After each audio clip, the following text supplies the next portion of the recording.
Hello students, how are you? Today we will learn how to learn English through newspapers. While reading the newspapers, we will learn English, how to speak in English, and also we all know the rules of the grammar. It is called direct method. इसको हम लोग direct method कहते हैं. ज़रूरी नहीं कि हम grammar के रूल्स पढ़ें, ट्रांसलेशन करें तभी इंग्लिश सीख पाएँ, इंग्लिश स्पोकन सीख पाएँ या इंग्लिश की अदर चीज़ें सीख पाएँ. इसको हम लोग नेचुरल रिफॉर्म मेथड भी कहते हैं. ये ग्रामर ट्रांसलेशन मेथड का जस्ट अपोजिट है. इसमें ट्रांसलेशन करने की कोई ज़रूरत नहीं. इसमें हमें मदर टंग का, अपनी हिंदी का यूज नहीं करना है और हमें दो चीज़ों पर फोकस करना है, स्पीकिंग पर और लिसनिंग पर. और यहाँ पर रीडिंग करेंगे हम लोग. तो इसमें ग्रामर हम लोगों को नहीं पढ़ाई जाएगी, पढ़ते रहेंगे. और ग्रामर हम लोगों को इंडक्टिवली, इनडायरेक्टली आ जाएगी, ये गारंटी है. पिक्चर्स का, ऑब्जेक्ट का, एक्शंस का यूज करते हैं और इसको ध्यान रखेंगे. डायरेक्ट मेथड, नेचुरल या रिफॉर्म्ड मेथड कहते हैं. तो हम लोगों को बस करना क्या है, न्यूज़पेपर पढ़ना है डेली. जितना ज़्यादा न्यूज़पेपर हम लोग पढ़ेंगे और स्पीक करने की कोशिश करेंगे, प्रैक्टिस करेंगे, और हम लोग को स्पोकन इंग्लिश में बहुत हेल्प मिलेगी. ओवरऑल इंग्लिश में हेल्प मिलेगी, केवल स्पोकन इंग्लिश में ही नहीं. तो आज हम लोग न्यूज़ पढ़ेंगे, गुड न्यूज़ पढ़ेंगे. These are the 4 pieces of good news on coronavirus this week. इस वीक जो न्यूज़ आई हैं, 4 न्यूज़ जो गुड न्यूज़ हैं कोरोना वायरस के लिए, वो हम लोग पढ़ेंगे. और इसमें आपको जो भी पढ़ते समय, ये डेली का रूटीन आपको बना लेना है अपना. न्यूज़ पढ़ेंगे, चाहे न्यूज़पेपर से पढ़ें. इंग्लिश का अगर ना आपको अवेलेबल हो पाए तो ऑनलाइन पढ़ेंगे. जो भी मीनिंग आपको नहीं आ रही है, उस मीनिंग को एक डायरी बना लें. जरूरी नहीं डायरी ना हो, कोई भी नोट बना लो, नोटबुक में ही लिख लो, किसी में डेली नोट करो. क्योंकि ये भी मेथड होता है, अगर हम लोग नेचुरली, फिजिकली कोई चीज़ लिखते हैं देख देख करके, तो हमें ज़्यादा लर्न रहती है. देख लेंगे, समझ लेंगे, मीनिंग ढूंढ लिया तो नहीं, लिखें उसको और रिवीजन करें समय समय पर. तो जब कभी पढ़ेंगे तो आपको याद आ जाएगा कि हमने उस न्यूज़ में इस वर्ड मीनिंग को पढ़ा था, तो हमेशा के लिए आपको याद हो जाएगी. तो ये काम हमें डेली करना है, न्यूज़ पढ़ना है और साथ ही साथ जो भी डिफ़िकल्ट, जो आपको ना पता हो मीनिंग, वो ज़रूर लिखना है. Long before COVID-19, scientist at university of north Carolina and Gilead began developing remdesivir in anticipation of new coronavirus epidemic. इसमें बताया गया है कि उन लोगों ने पहले से एंटीसिपेशन, मतलब अनुमान लगा लिया था. नॉर्थ कैरोलिना में जो यूनिवर्सिटी थी, उन लोगों ने पहले, उन साइंटिस्ट ने पहले से ही एंटीसिपेशन कर लिया था इस बीमारी का. तो उन्होंने पहले से ही रेमडेसिविर बनाना स्टार्ट कर दिया था. तो जो कि रेमडेसिविर काफ़ी कुछ हद तक हेल्प कर रही है पेशेंट्स को रिकवर होने में. आगे पढ़ेंगे हम लोग इस न्यूज़ को. Scientist all over the world are working to understand, contain and cure COVID-19. Contain means रोकने के लिए और क्योर मीन्स अगर हो गया तो उसका इलाज करने के लिए. Here is a quick look at 4 important advances that made headway this week.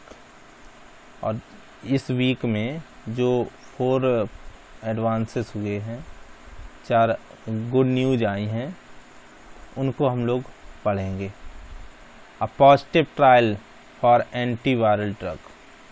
Antiviral drug के लिए एक पॉजिटिव ट्रायल हुआ है. Yesterday, a rare bit of good news emerged from clinical trial at the University of Chicago. State News reported that the antiviral drug remdesivir appeared to have some fighting force against COVID-19. The trial, including 125 people, 113 of them classified as having a severe case of the virus.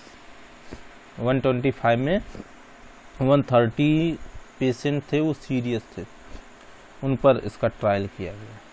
और बाकी का news आपको पढ़ना है detail में, हम आपको heading बता देंगे। दूसरा जो गुड न्यूज़ है, फर्स्ट गुड न्यूज़ तो हो गया रेमडेसिविर वाला।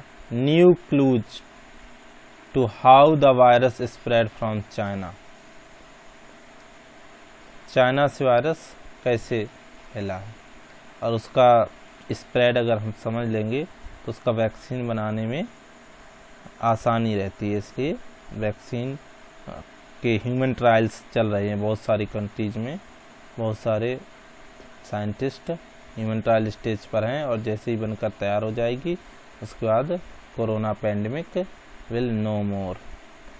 और थर्ड न्यूज़ है antibody studies are looking for more volunteers. Antibody studies में क्या है, जो लोग रिकवर हो जाते हैं, ठीक हो जाते हैं इस डिजीज से, उनके ब्लड का यूज किया जाता है, क्योंकि उनके ब्लड में एंटीबॉडीज डेवलप हो जाते हैं, तो उनके इम्यूनिटी उनका डेवलप होने की वजह से उनके ब्लड का यूज। और वॉलंटियर्स की ज़रूरत पड़ती है। वॉलंटियर्स कौन से होते हैं, जो अपने मन से ही लोग दूसरों की हेल्प करते हैं, उनको वॉलंटियर्स कहा जा रहा है कि वो ब्लड को डोनेट करें, ताकि जो सीरियस लोग हैं कोरोना वायरस से, उनको अगर उनके ब्लड डोनेट करने से अगर उनको ब्लड इंजेक्ट किया जाएगा तो वो लोग जल्दी स्वस्थ हो। अपने यहाँ दिल्ली में भी इसका ट्रायल हुआ है और जिन पेशेंट्स पर हुआ है उनमें इम्प्रूवमेंट भी दिख रहा है, तो ये भी गुड न्यूज़ है। इसको प्लाज्मा थेरेपी भी कहते हैं। इसके बाद एक और गुड न्यूज़ है, और आपको पढ़ने की कोशिश करनी है डेली बेसिस पर। एक गुड न्यूज़ ये है कि ऑक्सफोर्ड यूनिवर्सिटी जो यूके की है, ब्रिटेन में, उसने ह्यूमन ट्रायल स्टेज पर, और उसमें अपने इंडिया का भी 10% का शेयर है उसमें अपना डेवलप करने में वैक्सीन, और वो ह्यूमन ट्रायल स्टेज पर हैं। और उनका कहना है कि सितंबर तक हम लोग वैक्सीन को मार्केट में अवेलेबल करा देंगे, और उन्होंने प्रोडक्शन एडवांस में ही स्टार्ट कर दिया। जब तक पता चलेगा कि जो वैक्सीन है वो वर्क कर रही है या नहीं कर रही है। अगर वैक्सीन वर्क करेगी तो वो एडवांस में ही रिस्क पर अपनी इन्वेस्ट कर रहे हैं मनी को, और बहुत सारी वैक्सीन बनाकर तैयार कर रहे हैं, प्रोडक्शन स्टार्ट हो गया है। तो these are the 4 news for you. और आपको डेली बेसिस पर न्यूज़पेपर ज़रूर पढ़ना है। न्यूज़पेपर पढ़ने पर आपको ग्रामर भी ऑटोमेटिक आएगी और नए वर्ड्स मीनिंग, ओवरऑल इंग्लिश में आपका हेल्प करेगी, आपकी इंग्लिश अच्छी होती जाएगी। बहुत सारी चीज़ें हैं, प्रीपोजिशन है, जो कुछ भी ओवरऑल हर चीज़ का आपको, जैसे छोटा बच्चा होता है तो उसको कोई पढ़ाने की ज़रूरत तो पड़ती नहीं है, लैंग्वेज ऑटोमेटिक सीख जाता है, क्योंकि वो उसको एनवायरनमेंट मिल जाता है। जो पेरेंट्स और कम्युनिटी और आसपास के नेबर्स जो लैंग्वेज बोलते हैं तो वो ऑटोमेटिक बच्चा उस लैंग्वेज को सीख जाता है। तो ये डायरेक्ट मेथड होता है। तो डायरेक्ट मेथड का यूज करेंगे हम लोग डेली। जितना ज़्यादा रीड करेंगे आप लोग और फाइंड करेंगे, और ये आपके होमवर्क में भी दिया जाता है, when the schools will open I will see. School open होने पर देखेंगे। डेली कम से कम आपको 10 वर्ड मीनिंग्स फाइंड करके लिखनी है, जो न्यूज़पेपर से आप फाइंड करेंगे डेली का डेट वाइज। और इंग्लिश टू इंग्लिश भी उसका मीनिंग लिखो, और हिंदी में लिख सको तो हिंदी में भी लिखो। कुल मिलाकर फाइंड करके लिखना है न्यूज़पेपर पढ़कर। भले ही आपको 15 to 20 मिनट्स स्पेंड करने हैं, लेकिन ये वर्क डेली बेसिस पर करना है।